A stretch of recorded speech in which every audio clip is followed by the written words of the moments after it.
की बात कही गई है। मेरा हिसाब से झारखंड की जो मैंने परिस्थिति है, ग्राम सभा और मुखिया द्वारा सत्यापित करना कहीं ना कहीं उचित नहीं होगा। इसलिए नहीं होगा कि बहुत सारे जो अन्य राज्यों के हैं, अन्य देशों के लोग हैं, वो यहाँ पर काबिज हुए हैं और काबिज हुए ही नहीं है। और वो लगभग कम से कम जो विधानसभा से छोड़ ही देते हैं, बहुत सारे मैंने पंचायतों में वो मुखिया बने हैं। अगर वहाँ पर भूमिहीन का मामला आएगा और वो अगर अन्य राज्य का भी निवासी होगा तो मुखिया चूंकि अन्य राज्य के हैं, अतः वह उसके पक्ष में सत्यापित कर सकते हैं। अतः वहाँ क्या मामला होना चाहिए, भाषा और संस्कृति, जो झारखंड की भाषा संस्कृति है, मान्यताएं हैं, उन पर लोग ढले हैं कि नहीं, उनके सर्वे का आधार वो होना चाहिए। दूसरा बात, और कुछ आंकड़े आप रख सकते हैं। ज़मीन का जो सेटलमेंट है अन्य जिलों में अलग अलग टाइम पे हुआ है। आप प्रत्येक जिला के लिए एक सर्वे करते हुए अलग टीम तैयार करते हुए अलग का क्राइटेरिया रख सकते हैं। दूसरी बात, आप एक कॉलम ये भी कर सकते हैं कि कोई व्यक्ति जो अन्य राज्य में है या फिर हमारे राज्य का है, उसका अन्य राज्यों में सरकारी नौकरी को छोड़कर किसी अन्य सरकारी दस्तावेज में नामांकित ना हो। सरकारी नौकरी चूंकि झारखंड के लोग भी उड़ीसा में करते हैं, कुछ लोग बिहार में करते हैं, तो सरकारी नौकरी के अलावा अगर किसी भी प्रकार के दस्तावेज में अगर झारखंड के किसी व्यक्ति का अन्य राज्यों में नामांकित है तो उसे निरस्त माना जाएगा। किसी भी प्रकार के किसी भी सरकारी दस्तावेज में जो आधार बनता है, झारखंड के किसी भी व्यक्ति का अन्य राज्य में नामांकित नहीं होना चाहिए सरकारी नौकरी को छोड़कर। तो अगर बैठकर थोड़ा सा दिमाग को कूल कर थोड़ा सा चीनी और दही खाकर अगर ये लोग बैठकर नियम बनाए तो बड़ा सुंदर नियम बनेगा। लेकिन इनको बहुत जल्दबाजी है, इनको थोड़ा सा, चूंकि इस समय सरकार डमाडोल में थी, ईडी का चक्कर चल रहा था, इसीलिए धां से 32 लेकर आ गए। अरे नहीं होता है बाबा, जो लोग अंतिम प्रश्न कि आज दूसरे को भी दे तो 1932 क्या लागू कर पाएगी अपने कार्यकाल में? देखिए, जो वर्तमान सरकार है, पहला बात, इन्हें थोड़ा सा समय लेना होगा और इनकी अपनी जो मनोस्थिति उसे साफ करना होगा। और इन्हें वास्तव में ये जताना होगा कि हाँ, ये लोगों के हित में कार्य करना चाहती है। देखिए, 1932 यदि, सबसे पहला बात, हम लोग भी इंसान में भेद नहीं चाहते, किसी भी इंसान का हक का हनन ना हो, तो वहाँ क्या किया जाए जो 1932 की बात को करते हैं। सबसे पहले बात, जो लोग कहते हैं कि 1932 से हमारा डिस्टर्बेंस होगा, हम लोग हकों से वंचित हो जाएंगे क्योंकि हम लोग अन्य राज्यों से हैं, तो वहाँ एक समय सीमा दिया जाए। या तो फिर आप एक ऐप बनाइए या फिर कोई आप एक मैंने एप्लीकेशन के माध्यम से फॉर्म अप्लाई करने बोलिए कि जिनको 1932 से आपत्ति होने वाली है वे लोग आवेदन जमा करें। जिनका आवेदन जैसे ही आएगा, आप एक टीम को गठित कीजिए, जैसे आयोग बनती है, कभी मेहता आयोग, कभी कालेकार समिति, तो कभी बलवंत राय समिति, कभी मंडल कमीशन। तो एक कमीशन, एक आयोग बनाइए और उस आयोग की जिम्मेदारी दीजिए, कुछ महीना दीजिए, कुछ साल दीजिए, उसको ये तय करने बोलिए कि जो लोग आवेदन किए हैं इनकी सच्चाई क्या है, क्या झारखंड के अलावा इनका किसी राज्य में कनेक्शन है कि नहीं। और मुझे लगता है आज के डेट में बहुत आसान है। आज के डेट में मुझे लगता है एक इंसान के बारे में जान लेना बहुत आसान है। नेटवर्क का ज़माना है, ऑनलाइन का ज़माना है, मोबाइल का ज़माना है। आज के डेट में इंसान अगर जंगल में भी है, जो अगर मैंने शायद उसके बारे में भी आपके पास डाटा है, तो डाटा आज बहुत अवेलेबल है। आप आसानी से जान सकते हैं कि जो लोग 32 के विरोध में हैं कितनी सच्चाई है। तो कुल मिला के 1932 के आधार पर स्थानीय नीति, इस बार हमने, चूंकि उपचुनाव है, हमने रामगढ़ की जनता पर ही छोड़ा है, क्योंकि हमको भी लगता है कि अभी हम लोग अब एक उपचुनाव में अपनी ऊर्जा को हम लोग व्यस्त नहीं करें। चुनाव से पहले आप लोग बोले कि हम हजारों छात्रों के साथ हैं। हाँ, तो लेकिन अगर छात्र एक हो जाते हैं तो किसी एक छात्र के चुनाव में हम लोग प्रचार में भी सामने आ जाते हैं। लेकिन छात्र चूंकि काफ़ी ज़्यादा संख्या में है, तो हम लोग एक इंटरनेशनल मैसेज छात्रों को दिए हैं कि आप लोग को जो अच्छा लगे चुनाव की एक रात में खेला। अभी कुछ बात पहले बोले अटैची की, और 2024 जो चुनाव है उसमें भी अटैची बिल्कुल अटैची रहेगी। तो आप लोग कैसे फेस करेंगे? हम लोग विचारधारा से ही फेस कर पाएंगे। और हम लोग अभी तो उपचुनाव में विचारधारा से नहीं चल रहा है आप लोग का। हाँ, कहीं ना कहीं जितने भी उपचुनाव हुए हैं उनमें विचारधारा हावी नहीं रही।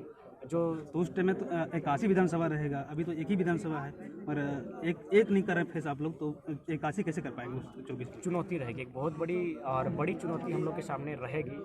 लेकिन चुनौतियों से भाग जाना और जब मुसीबत सामने आए तो कंबल ढक के सो जाना कहीं ना कहीं एक मैंने विचलित करने वाली बात होगी। तो हम लोग चुनौती से हतोत्साहित नहीं होंगे, उसका हम लोग सामना करने का प्रयास करेंगे और उसका हम लोग प्रयास कर ही रहे हैं। मैंने क्या लगता है कि झारखंड का नया चेहरा जयराम महतो हो सकते हैं अगले 24 के चुनाव में? देखिए, जयराम महतो नया चेहरा नहीं होंगे, लेकिन जयराम महतो के साथ जितने भी नौजवान हैं वो एक विचार को तौर पर देखे जा सकते हैं, एक व्यवस्था परिवर्तन, एक पॉलिटिकल रिफॉर्म के तौर पर हम लोग देखे जा सकते हैं। और निश्चय ही 2024 में आज जो आंदोलन चल रहा है पिछले साल भर से, जिसमें काफ़ी कुछ घटनाक्रम देखने को मिली है, उतार चढ़ाव देखने को मिली है, इसका कुछ ना कुछ असर आने वाले 2024 के चुनाव में देखने को मिलेगा। दादा, आखिरी सवाल है, धनवार में फर्स्ट बार यहाँ आए हुए हैं, धनवार के युवाओं और खासकर पूरे गिरिडीह जिलाओं के लिए क्या कहना चाहेंगे?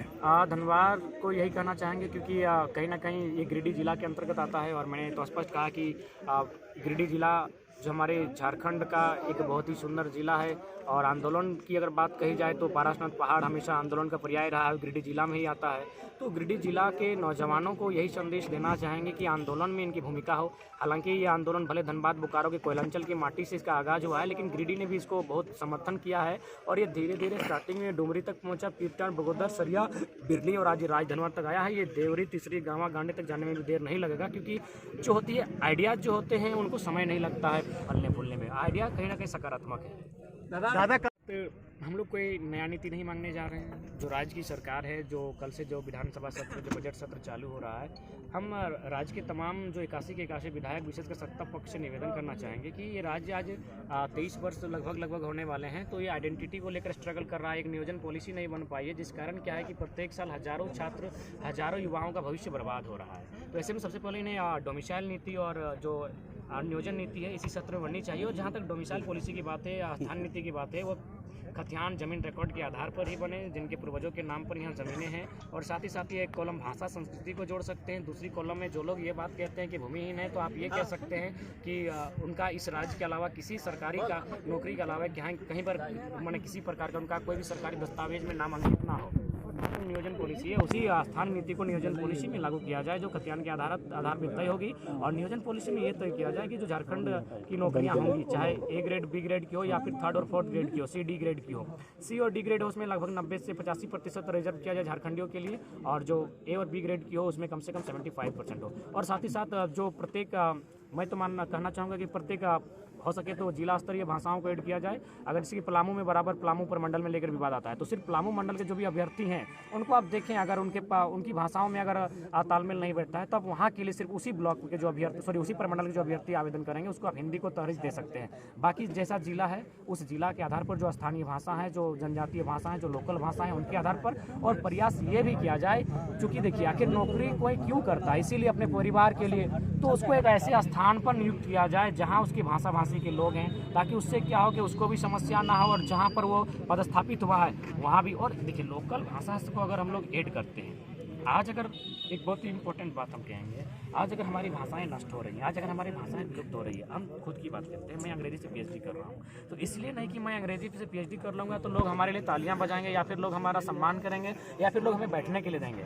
इसलिए कर रहे हैं कि इंग्लिश में स्कोप है, इंग्लिश में नौकरियाँ हैं, इंग्लिश से मेरा पेट भरेगा, दूसरा कोई बात नहीं। हम कोई बड़ा नहीं बन जाएंगे इंग्लिश से पीएचडी करने के बाद। इंग्लिश में स्कोप है, इंग्लिश में चांसेस ज़्यादा है, 2 पैसा कमाने का चांस ज़्यादा है, इसीलिए हम इंग्लिश से पीएचडी कर रहे हैं। तो ठीक उसी प्रकार यदि रोजगार को भाषा से जोड़ा जाए तो उससे क्या चांसेस होगा कि भाषाएं खत्म भी नहीं होंगी और एक अच्छा विकल्प भी बन जाएगा और एक बैरियर बनेगा अन्य राज्यों के लिए कि अन्य राज्यों के लोग आसानी से यहाँ प्रवेश नहीं करेंगे। अब मान के चलिए आप वीडियो के लिए तो प्रतिबंध नहीं लगा सकते हैं कि वीडियो आपका अगर धनवार का है तो धनवार का ही हो, ये नहीं लगा सकते। लेकिन जैसा ही कोई वीडियो बने आप वहाँ ट्रांसलेटर लगा सकते हैं कि धनवार में कौन सी भाषा बोली जाती है, ट्रांसलेटर लगा सकते हैं।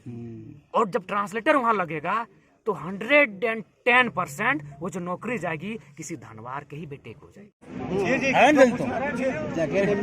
राज्य में हो रही है यहाँ जो मैक्सिमम जो पॉलिसियाँ बन रही हैं, इस प्रकार की पॉलिसियाँ बन रही है जिससे कि मैक्सिमम जो अन्य राज्य हमारे हैं उनके अभ्यर्थियों को लाभ मिले, चाहे आप संविधान का मामला हो या फिर जो अन्य मामले हैं, चाहे आउटसोर्सिंग का मामला लें या फिर कॉन्ट्रैक्ट में आप चले जाए।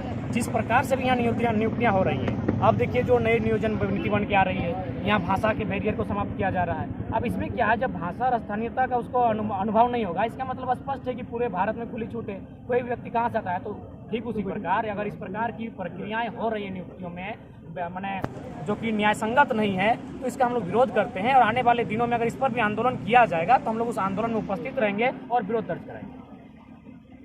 रामगढ़ जो चुनाव है कि आप लोग बहुत कमजोर करते हैं। देखिए सबसे पहली बात, जहाँ तक रामगढ़ के चुनाव का विषय है, ये उपचुनाव है और चूंकि हमारी जो कोर कमेटी है उनका जो कहना है और हम लोग का जो चिंतन है कि यदि डायरेक्ट अथवा इनडायरेक्ट अगर राजनीतिक रिफॉर्म क्यों हम लोग आएंगे तो क्यों ना 2024 को एक बेहतर विकल्प के तौर पर। और जहाँ तक रामगढ़ का सवाल है तो हम लोग तो स्पष्ट कहा कि छात्रों के साथ हैं। अब वो छात्र जानते हैं कि उन्हें कहाँ मत करना है और अपने इस जो मत है, जो लोकतंत्र का सबसे शक्तिशाली हथियार है, उसका प्रयोग करना है। किस तरह का विकल्प 2024 में देंगे? देखिए हम लोग एक प्रयास करेंगे 2024 में बदलाव हो, 2024 में बदलाव 100% हो तो 50% हो, ये हम लोग अनुमान कह सकते हैं लेकिन तय नहीं कर सकते। हम लोग एक प्रयास करेंगे। हम लोग जो होता है ना, जैसे कोई सचिन तेंदुलकर वर्ल्ड कप जीतने का उन्होंने प्रयास किया था लेकिन फाइनली 2011 में जीत पाए थे।